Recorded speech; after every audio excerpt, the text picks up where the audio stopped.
ሰላም እንዴት ናችሁ?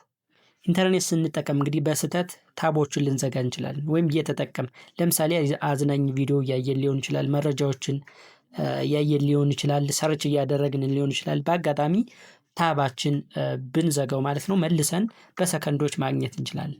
ስለዚህ አጭር መንገድ እና አጭር ሾርት ከት ነው ማሳያችሁ። እንግዲህ ከኪቦርዳችን ላይ ኮንትሮል ፕላስ ሽፍት ፕላስ ቲ እንጫናለን።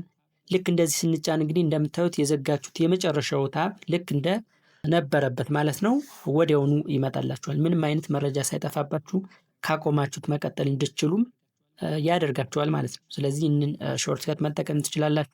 የሚገርመው ነገር ይህ ዘዴ ለአንድ ጊዜ ብቻ አይደለም የሚሰራው። ኮንትሮል ፕላስ ሽፍት ፕላስ ቲ እየደጋገማችሁ ስትጫኑ ከዚህ በፊት የዘጋችሁት ታብ በቅደም ተከተል አንድ ባንድ ወደ ነበረበት ይመልስላችኋል ማለት ነው።